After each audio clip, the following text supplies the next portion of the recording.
शब्द है बेटा नेशन और एजुकेशन। दो शब्द सुन रहे हैं ना आप, शिक्षा और राष्ट्र। मैं आपको बहुत शॉर्ट टाइम में बताना चाहता हूं कि आपस में कैसे इंटरलिंक्ड है ये। एक सवाल आपसे पूछना चाहते हैं,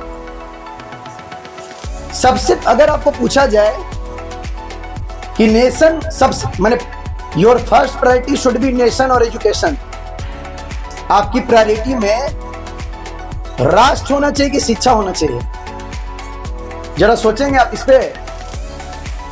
ये बड़ा इंटरलिंक्ड वर्ड है, दोनों चीजों को मैं अलग अलग पहलू से एग्जांपल के साथ आपको समझाता हूं। नालंदा जैसे विश्वविद्यालय को जला दिया गया ना, इसमें किनका रोल था? नेशन का। अगर हमारा नेशन अच्छा नहीं रहेगा, हमारा राष्ट्र अच्छा नहीं रहेगा, हमारा देश अच्छा नहीं रहेगा, तो कोई भी घुस के कहीं भी लोग आग लगा देंगे, तो फिर हमारा एजुकेशन अच्छा हो सकता नहीं। सेकेंड वर्ल्ड वॉर के बारे में आप पढ़े होंगे, एसएसटी के टीचर आपको पढ़ाए होंगे। उसमें कई ऐसे कंट्री थे जो बर्बाद हो गए, जिसमें से हिरोशिमा और नागासाकी का नाम सुने होंगे आप, सुने हैं ना? जापान भी उसमें से कंट्री था जो बहुत इस चीज को सफर किया। समझिएगा बेटा बात को। तो जब बर्बाद हो गया वो देश, तो वहां का जो सिस्टम था वो सोचा कि भाई इस आफत से, इस विपदा से हम कैसे बाहर आ सकते हैं। लोगों ने बैठा, सभी इंटेलेक्चुअल पर्सन बैठे कि भाई कौन सा ऐसा काम करे कि इस विपदा से हम बाहर आए, जल्दी से जल्दी बाहर आए। बच्चे समझ रहे ना बात को? एक कॉमन मत सबका बना।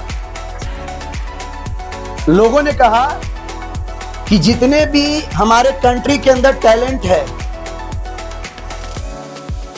उसको पहले एजुकेट करते हैं, शिक्षा देते हैं, उसको और निखारते हैं और अपने कंट्री के टैलेंट को अपने देश के बेटरमेंट के लिए लगाते हैं। ऐसा किसने डिसाइड किया? जापान ने।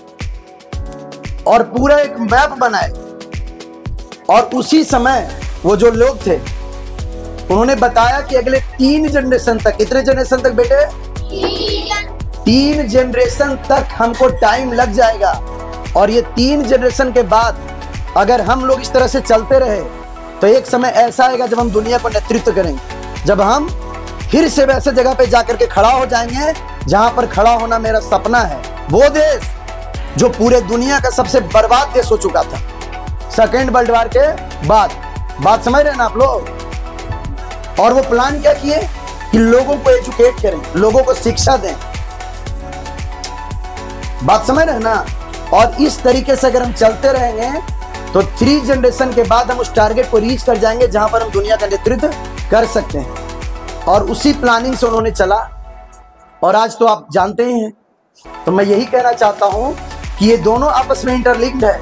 अगर हमारा नेशन अच्छा रहेगा तो हमारा एजुकेशन अच्छा रहेगा, और अगर हमारा एजुकेशन अच्छा रहेगा तो हमारा नेशन भी अच्छा रहेगा।